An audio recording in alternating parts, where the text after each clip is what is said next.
to understand tonight is that the competitive edge, it no longer belongs to those who are just going to continue to push forward at all costs.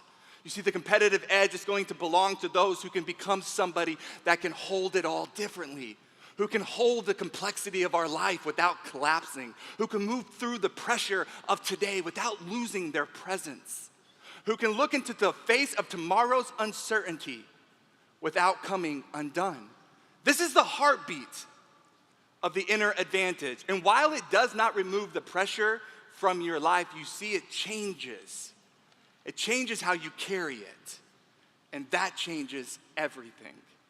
And that's the conversation I would love to have with you all this evening. Now, we're going to cover some ground tonight. We're going to move kind of quickly, and I don't need you to remember everything that I say. First off, I talk kind of fast, and secondly, again, we're going to cover some ground. I want you to pay attention to the parts of tonight's message that really resonate with you. And at the end of our time together, I'm going to throw up a big QR code. If you scan that QR code, I will deliver you into your inbox the Inner Advantage playbook so that you have access to everything that we talked about tonight and more. That's where we're going, but before we get there, I first have to take you back. I was 7 years old when I scored the game-winning touchdown in the community-wide all-star championship football game. Now, make no mistake, I grew up in Texas. This was a big deal. You know, honestly, I promise you, the only thing that would have been a bigger deal than this is if I would have been cast to play Jesus in the annual school Christmas play.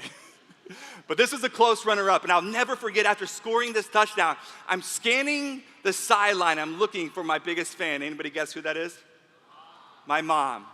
And when my eyes caught my mom's eyes, I am now running as fast as my tired legs could possibly run. And I'll never forget, when I reached my mother, I'm looking up at her, she's looking down at me. She's got this really beautiful, bright smile on her face. And my mom, in this moment, she goes on to say something to me that heavily, heavily influences the next 2.5 decades of my life. And in the most innocent way, she says, "Son, I am so proud of you. You scored the game-winning touchdown." See, I didn't have to intellectually understand what was happening in this moment because, my God, I felt everything that I needed to feel right here. And I tell you this story because I was 7 years old in this moment, exchange between a proud mother and an excited son, where I was taught to believe that my performance in life, it determines my measure of acceptance in this world. And this experience, performance determines acceptance, it was reinforced time and time again throughout my young adult life. Over time, you see, my stats, they were no longer numbers on a piece of paper. My stats were now a definition of my worth, who I was and who I was not. And more than that, during this season, there was a deep fear that began to surface in my life. And if we are all being honest, it's probably a fear that every single one of us have had or experienced at some point in time. And it's simply the fear of not being enough. But even at a young age, I had this, let's call it an uncanny ability to compartmentalize the fear, to push it to the side, to perfect this facade so that on the outside looking in, I had it all together all the time. But more than that, I learned how to source this fear and to use it as ambition, as motivation to do more, to be more, to achieve more. And for the time being, it served me well. This newfound ambition and performance-driven mindset, it took me from scoring touchdown in the community-wide all-star championship football game to eventually being inducted into the Texas High School Football Hall of Fame. I got that Division I college scholarship to play at the United States Military Academy at West Point. Freshman year, all conference. Sophomore year, had a breakout season. Was one of the top collegiate football players across all of college football in my position. My junior year, I had the great honor of putting a C on my uniform, which stood for captain of our team. And then my senior year, I found myself arguably where every football player dreams about being in their career, and that is in the iconic Radio City Music Hall in New York City, where I am surrounded by 10,000 screaming fans chanting my name. As the commissioner of the NFL, Roger Goodell, he was walking to a podium to announce to me, the screaming fans, and the 36 million people tuning in from their homes that the Detroit Lions had just selected me in the NFL draft, making me the second player out of the history of West Point to ever get selected, and the first player ever given the permission to play and serve his country simultaneously because of a new policy that was implemented my sophomore year at the academy. In so many ways, it was an unprecedented and iconic moment in football sports history. And I will never forget, shortly after getting drafted, I was on national television doing an interview with, at the time, ESPN host Trey Wingo. And Trey, he looked at me and he said something that I will always remember. He said, "Caleb, I need you to know something. You are not just another athlete," he said. "You're America's athlete. You're a West Point graduate. You're an Army officer. And now you're an NFL draft pick. How does it feel?" Listen, I know Trey, he meant well when he said this, but in full transparency, I heard nothing good in this statement. What I heard is, "Caleb, you cannot mess this up." What I heard is, "Caleb, you better have it together all the time." What I heard is, "Caleb, don't you dare be weak." And in a moment that should have meant everything to me, suddenly there was zero margin for error. There was this heaviness of expectations and pressures that suffocated the joy out of an experience that I had been working towards since I was just a young boy. And truthfully, there was a part of me sitting there on national television so afraid that if you actually did see what was happening behind the facade, if you actually knew how scared I actually was, you would quickly see, yeah, I am not who you think that I am.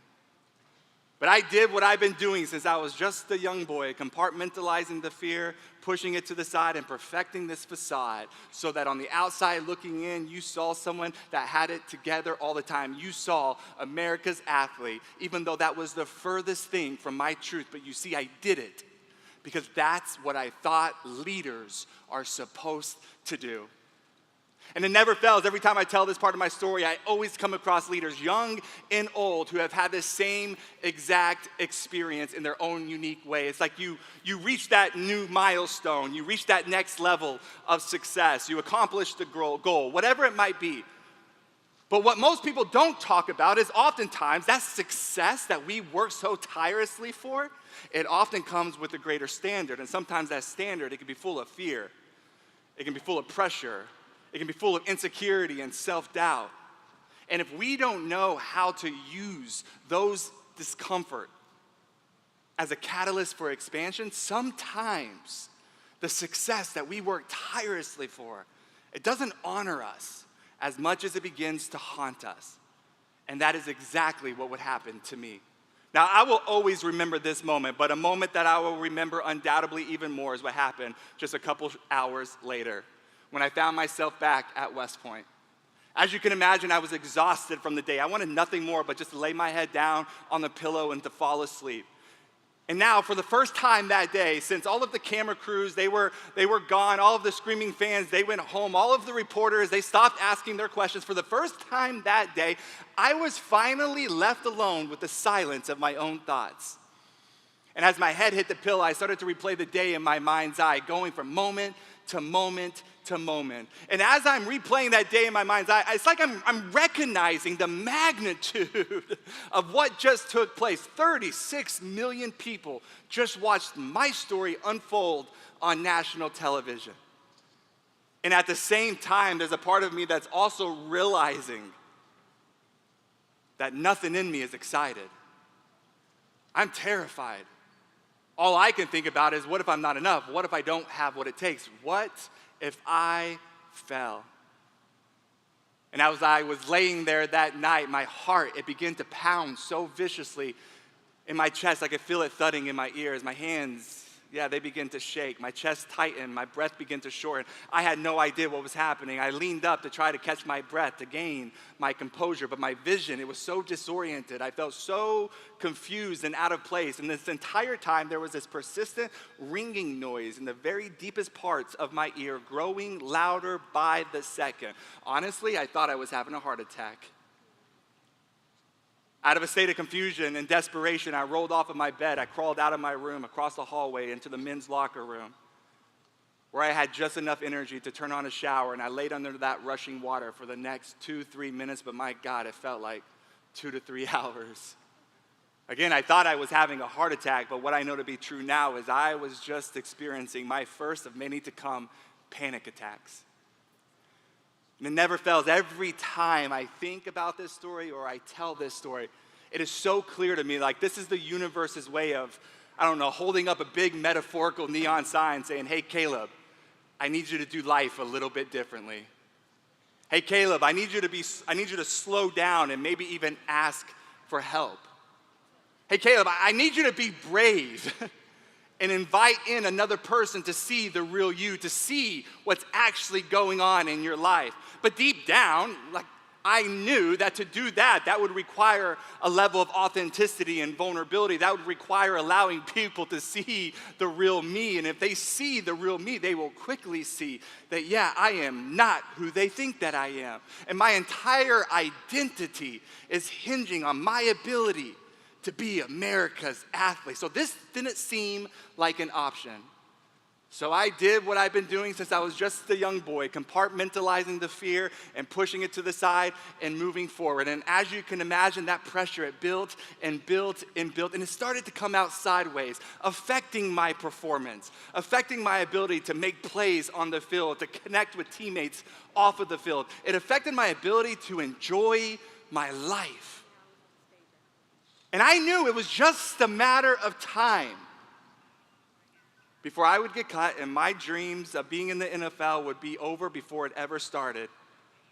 And then the most unexpected event took place.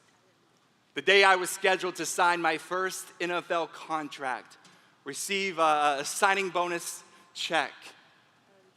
That morning, my agent, he called me several times. I woke up, I looked at my phone, I saw all the missed calls. I called him back. He said, Caleb, something's going on. You need to get to the stadium immediately. I jumped in the car. I drove to the stadium. As I stepped into the Detroit Lions organization, they immediately directed me upstairs to the team meeting room. As I walked into that room, I quickly scanned the room, and I noticed that anybody that is somebody in the Detroit Lions organization, they are all there sitting around a black conference table, from the head coach of the team to the president of the team.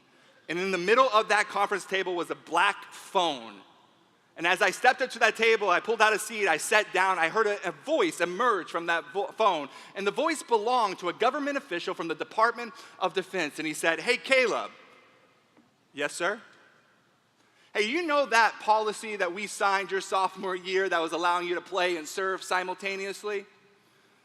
I know it well. That's why I'm here. I really appreciate the opportunity. I'm going to do my best not to let you down.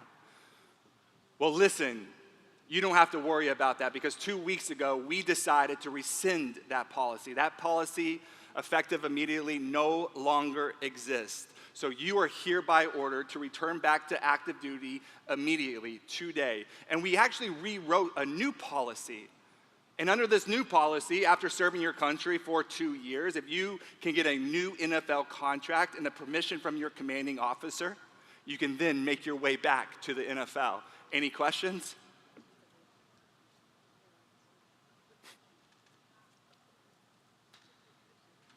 I had 1,000 questions. I just couldn't get any of them out. Felt like somebody had just punched me in the chest, and I was just searching for my next breath. And the entire time that I am sitting there, all I can think about is, this can't be real. This can't be happening. Listen, I did everything that you asked me to do. I wasn't going to West Point in hopes of making it to the NFL. Yes, I came to West Point with the knowing that I would be serving our country. This is why we go to West Point. And then my sophomore year at the academy, after a breakout season, you come to me telling me about a great opportunity. And I did everything that you asked me to do. I made all of the sacrifices. And now you are telling me, with my contract literally sitting on the table next to me, with my jersey hanging in the locker room below me, with my life on the verge of forever changing, you're telling me it's over? Just like that? It's done? As you can imagine, I was devastated. And the truth is, every single one of us can't imagine, because we all know what this feels like.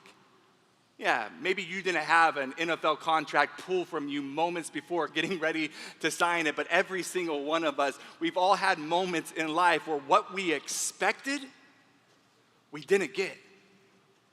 We've all had moments in life where we have worked tirelessly for something, and while it was so close, yet it still felt so far away.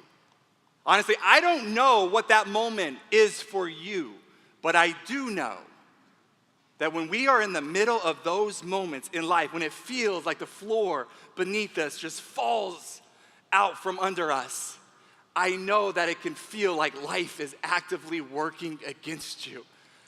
I know that it can feel like all hope is lost.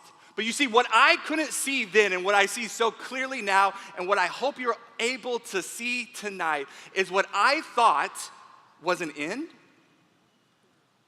was actually the beginning to something new. And not just something new, but something new that was bigger and better, more expansive than I could ever imagine. But you see, the prerequisite, and this is for every single one of us, the prerequisite to stepping into a more expansive version of who we are as people, as leaders, first requires us to let go of all the ways that we have outgrown. And this is a lesson that I would soon have to learn. As you can imagine, this wasn't an easy experience or an easy decision to make. I knew saying yes to this was going to cost me. I don't know if y'all know this. Getting an NFL contract, kind of hard. Nonetheless, being out of the game for 2 years, serving our country, staying in the elite shape that's required to play at that level, I knew saying yes to this would require me to make sacrifices in a way I have never sacrificed. It was going to require me to push through self-doubt unlike ever before, and it was going to require me to silence some of the voices from the people who were closest to me telling me that I had a good run. It was time just to hang up my cleats and move on with life.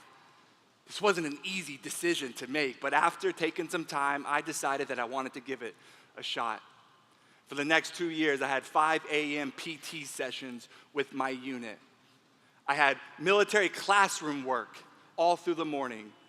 In the afternoons, we were in the fields doing field exercises until the end of the day. And when everybody else finished for the day and went home, I made my way back to the gym to put in the work, to make sure that if this opportunity made its way back to me, I would be ready. And sure enough, 2 years later, I found myself the biggest, the fastest, the strongest I had ever been in my life. Getting an opportunity to try out for another NFL team and getting a new NFL contract and the permission from my commanding officer and finding myself running out onto my first NFL field, playing in my first NFL game, turning a childhood promise that I made to myself when I was just 7 years old into a prophecy for my life. And that is the first NFL game I ever attend is the one that I play in. Because of my drive, my determination, and my discipline, I was able to keep a dream alive and make the impossible possible. And when that happened, I surprised a lot of people. But what surprised people even more is what would happen next. And that is after just 3 short NFL seasons, I would decide to hang up my cleats and walk away from it all. Because it was in the NFL, this version of reality where I was so convinced that if I could just make it there, if I could just achieve that dream, I would find what I was looking for. But it was there in the middle of my childhood dream where I started to realize that the way that I was doing life, compartmentalizing the fear, shoving it to the side, perfecting this facade, so that on the outside looking in, I had it all together all the time, it was exhausting me. It was crippling me. Yeah, sure, I was externally successful, but my God, was I internally bankrupt. And I knew the way that I was doing life, it wasn't sustainable. There is a certain type of pain that surfaces in one's life when you accomplish the dream and realize you are just as empty, if not arguably more empty than when you started. And I didn't know how to cope with that pain in a healthy way. And I remember one Sunday night after playing a game, I went out with my teammates to celebrate a win. And everybody else at the end of the night, they called it and they made their way home. I stayed out and I kept the party going. I don't remember the details, but at some point and somehow I stumbled my way home. I found myself in my bed. I woke up the next morning on the side of my bed, only to stand up and to look at my bedside table and immediately see the mixtures of uppers and downers, the alcohol and the crushed up pills, realizing that at some point in that night, my heart should have stopped. And that scared me. I wasn't just partying now, I was actively trying to make myself disappear. The pain had grown too large. The way that I was doing life was no longer working. And that's when I made the most challenging decision I've ever had to make in my life, and I hung up the cleats and walked away from it all. And through a strange series of events, I found myself leaving the NFL and moving to Canada because of an ad I saw on Twitter about a job opportunity as a janitor. Because there was a part of me that so desperately wanted to believe, that if I could drastically change my external situation, go from playing in the NFL to working as a janitor. Nothing wrong with this now, let me be clear. Just a drastic change of pace for my life. There's something in me that wanted to believe that if I could make that move, then my internal world, all of the chaos and all of the pain would suddenly disappear. Unfortunately, it doesn't work like that. And I remember about 2 years of my time into Canada, I walked into my therapist's office because truthfully, if you move to a new country and search for happiness and happiness still eludes you, you find a good therapist. And I sat down in a chair in front of her and I began to tell her, it seems like no matter how hard I work, no matter what I accomplish, no matter where I move, the life that I have is not the life that I want. And that's mirroring back to me one of two things. Either I am not working hard enough or I have not accomplished enough, or worse yet, there is something intrinsically broken with me. Either way, I am waking up the type of tired more sleep doesn't solve. And I'll never forget my therapist with this face full of compassion and this gentle smile. She looks me straight in the eyes and she asked me a question that would go on and change the trajectory of my life. And she said, Caleb, have you ever considered that when it comes to you finding a life that you are satisfied and proud of, it has less to do with your external accomplishments and more to do with your internal well-being? Honestly, when she asked that question to me, because this was new for me. I've never heard this before. When she asked me that question, I laughed out loud because I thought it was a joke. And then I quickly realized I'm laughing alone and she is dead serious. And then I got angry. I was angry because what I heard is, you're telling me all of the hard work, all of the determination, all of the success, none of it matters? This entire time, all I had to do was be okay with myself? And I'll never forget, with that beautiful, bright smile, that compassionate face, she looked at me and she said, Caleb, that's not what I am saying. Success is important. Drive, discipline, determination, perseverance, grit, it's all non-negotiable. But what I am saying is that you will never be satisfied and proud of the life that you have until you are satisfied and proud of who you are. And when she said that to me, there was something in me that clicked. Because I saw that in my pursuit of success, in my pursuit of becoming a leader I wanted to become, I lost myself in the process. And this next level of success in my life was not going to be found in greater external accomplishments, but would only be discovered as I started to lean into the discomfort of my life. And this is where I missed it for so many years. And I'm telling you, if you can catch this tonight, it's not just going to change the quality of your leadership, but it can change the quality of your life. You see, for so many years, I thought that my fears and my feelings, the pressure and the discomfort that we all inevitably experience along the way, I thought it was an obstacle in the way. I thought it was going to hold me back. So naturally, I did everything that I could to push it to the side and to move forward at all costs. Fully convinced that if I could just keep moving, I could outwork it, outperform it, or at best, outlast it. And then I could reach my fullest potential. But as we probably all can understand, that pressure, that discomfort, it doesn't go away regardless of how hard you work. In fact, the opposite happens. It begins to build and build. It compounds and pressurizes. And in my experience, my physical body began to shut down, where I was experiencing, at the height of my success, panic attacks and anxiety attacks, not just on a weekly basis, but sometimes on a daily basis. And my life, in the middle of my dream, no longer felt like a gift to enjoy as much as it felt like a battle that I had to survive. And for years, I thought it was the absence of fear and pressure that would allow me to step into my fullest potential. But what I know to be true now is that oftentimes it's in the discomfort that we avoid that holds the key, that unlocks your fullest potential as a leader and as a person.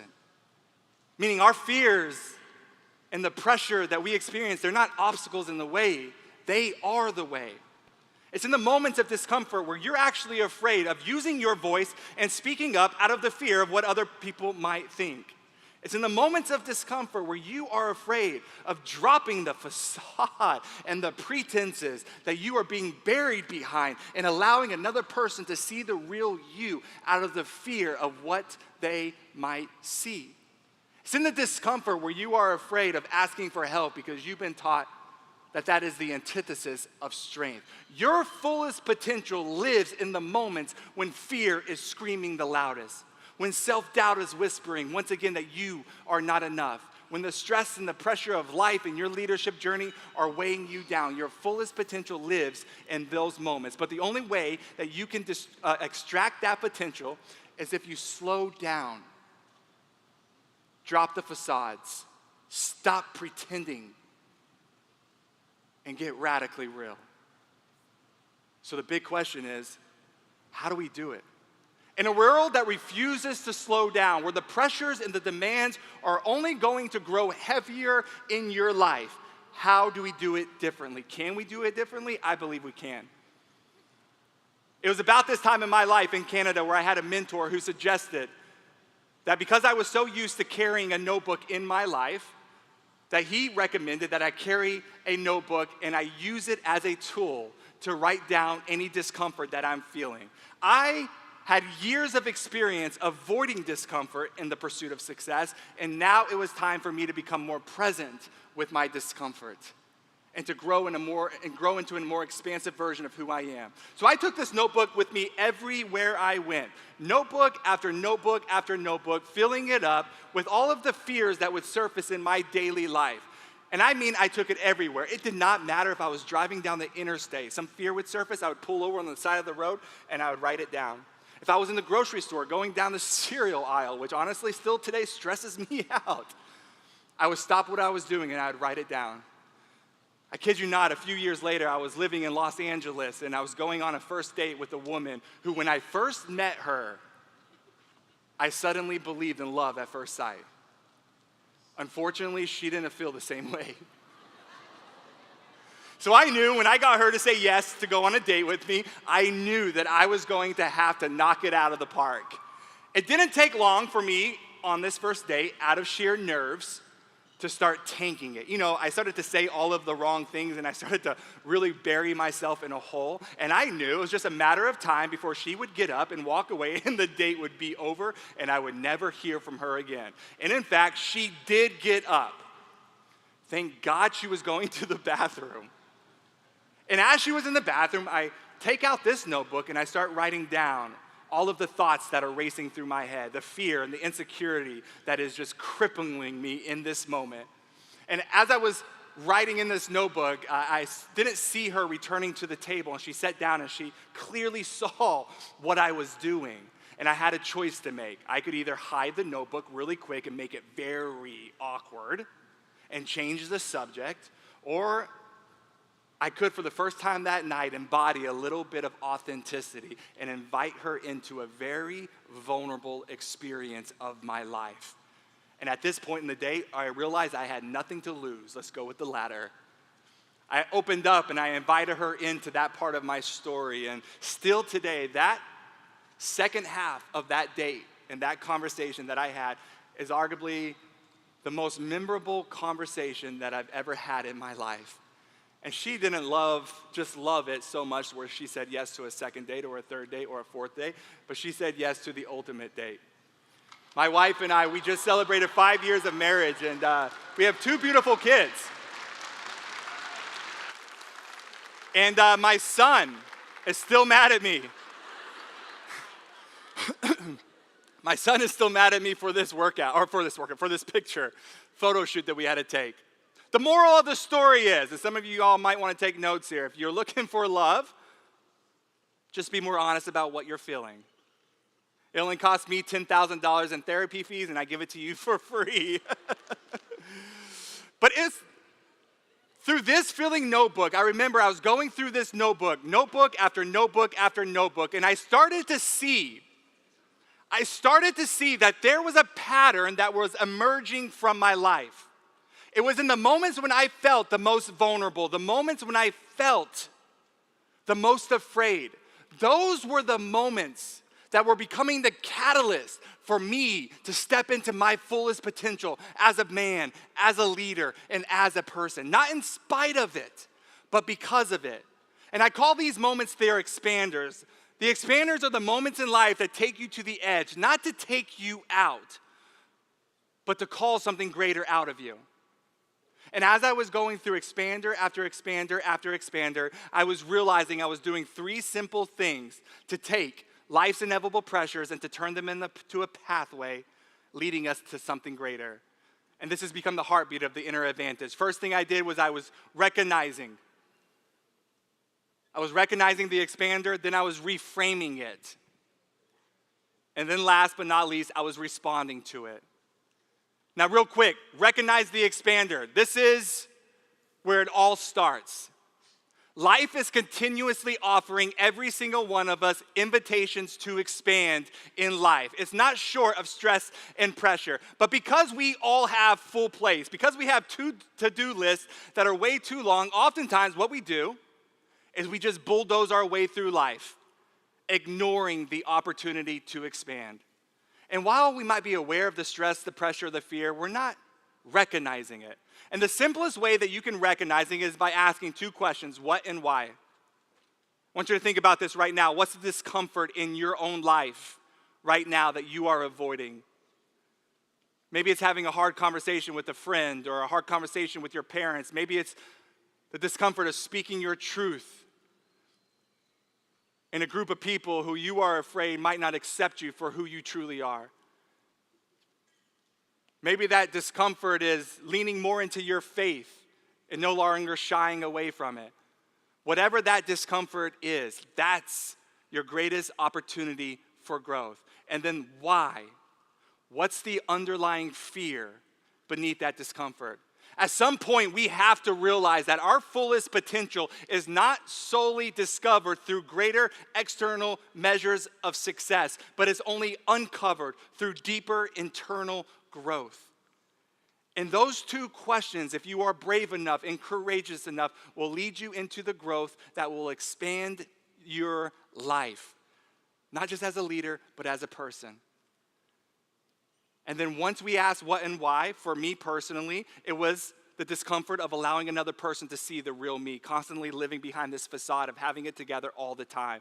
And the fear was the fear of being found out, the fear of not being who they think I am, the fear of being seen as weak. At some point, my fullest potential was unlocked by facing that fear, not in spite of it, but because of it. Secondly now is we have to reframe this discomfort in the moment.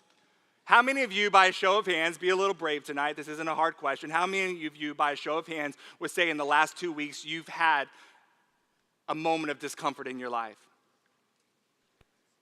If we're being honest, probably every single one of us in here, or close to it. Now, there was about 80% of you that raised your hands. How many of you would say in the moment that you were experiencing that discomfort, you stopped and you said to yourself, yes, I'm growing? Right? We don't do that. We don't do that because here's why. We have been conditioned to think that our discomfort in our lives, our pressure and our fears, that they are a reflection of our inadequacy, that we are not enough. And so we hide it. And the reframe that has to happen is that our pressure and the discomfort of our lives, they are not a measure of our inadequacy. They are a signal that you are on the edge of great growth. This is the reframe that has to happen. What is facing this make possible? After the reframe, you got to respond to it. You got to take a tolerable step. What's a step that you can take to move into that discomfort? Not tomorrow, but today. For me, it was my feelings notebook. Maybe for you, it's texting your friend. Maybe for you, it's sharing the poetry you've been hiding. Maybe for you, it's signing up for the dance class and putting yourself out there. I don't know what it is for you, but I do know that's where your greatest growth lives. So it was in Canada that I went to work practicing, identifying the expanders of my life, recognizing, reframing, and responding. Day after day, I was leaning into the inner discomfort of my life. And I'll never forget, about 4 years into my time in Canada, late one night, I got an email from an unknown sender. In the subject line of that email, it said, "Free speaking engagement." I looked up that email, I started to read it, and I realized that there was a leader down the road in Canada who was a big American football fan who had been following my story since I got drafted, found out through a strange series of events that I was living right down the road, and he invited me to speak to his leadership team for a leadership offsite meeting they were having. Now, at the time, I had never spoken publicly before. And as I was reading this email, I started to realize that this guy, he already thinks really high of me. I've never spoken publicly before, so fear started to scream. And it was a very familiar fear. What if I'm not enough? What if I don't deliver like he expects me to deliver, and suddenly I don't meet his expectations? He will see that I'm not as great as he thinks that I am.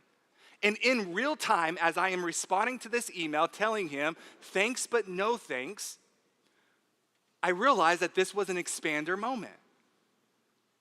This was an expander moment. So I stopped. I recognized the expander.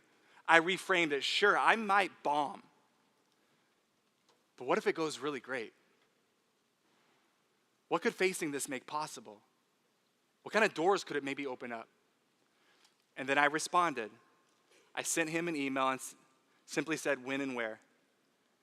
2 weeks later, I found myself in a small little room speaking to about 20 leaders that I had never met in my life. Honestly, I still today don't know what I said. I think I blacked out. But at the end of that speech, I went to these 2 double wide back doors and I shook hands with every single leader that stayed and heard me talk. And a lot of them had amazing, affirming words that really blessed me. And every time someone came up to me out of the corner of my eye, I could tell that there was one lady that was waiting for my undivided attention. She was probably around 80, 85 years old. She just radiated joy. And she was the last person that came up to me. And as she came up to me, she pinched me on the cheek. And she said, "Son, I've heard a lot of stories in my life, but nobody's authenticity moved me like your authenticity moved me today. Stop it. Thank you." And she reached in and she gave me a hug. And as she gave me a hug, she put a piece of paper in the palm of my hand. My first thought was, did I just get her number? Didn't think anything of it, feeling a little awkward. I shoved it into my pants. I gave her a hug.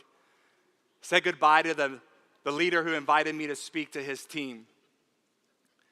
And then I made my way back to a boiler room of a basement that I was calling home during that season of my life. And I found myself in a very familiar place. I was exhausted from the day. I wanted nothing more but just to lay my head down on a pillow and to fall asleep. And as my head hit that pillow, I started to replay the day in my mind's eye, going from moment to moment to moment, realizing kind of again the magnitude of what just took place. And as I was laying there, I suddenly had a thought.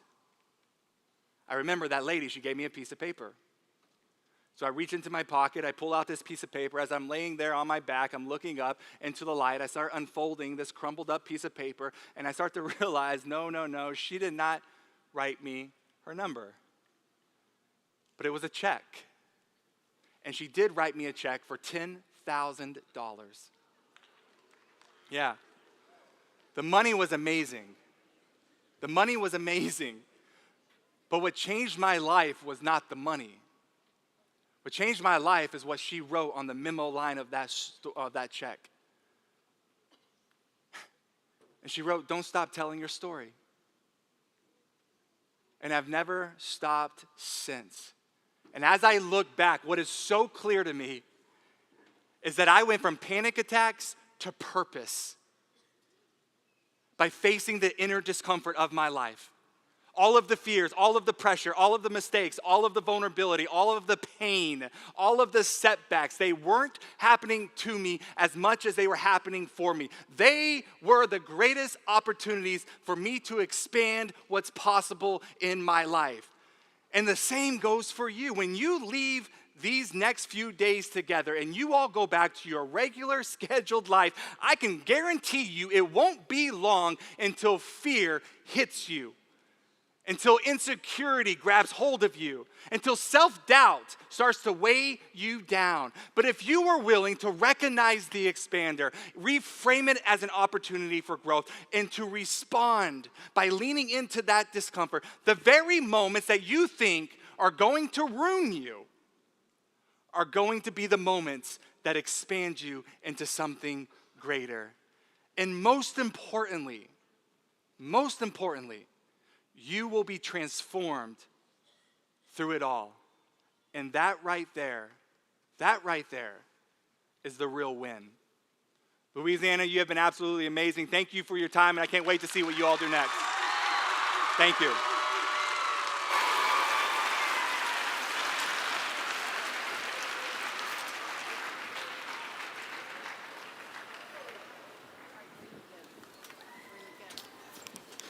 Thank you to our amazing guest speaker, Caleb Campbell. Let's give another round of applause for him, for inspiring us to reach for the stars and lead the new frontier. Caleb, please accept this token of our appreciation. So sorry. We look forward to hearing more from you in the morning at our educational session. Thank you. Thank you so much. Thank you.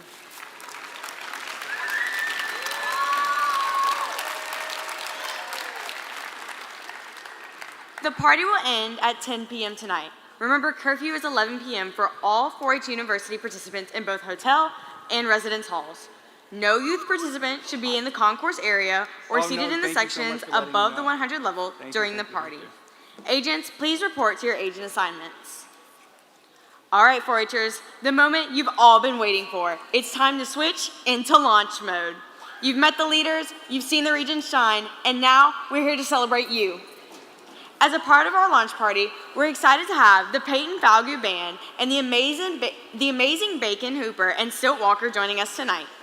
A special thank you to Visit Baton Rouge for sponsoring our launch party. And while we wait for our performers to finish setting up, we encourage you to network with other members and share your parish swag. Food trucks will also be available outside. Voting delegates, please make your way to the southeast corridor to vote.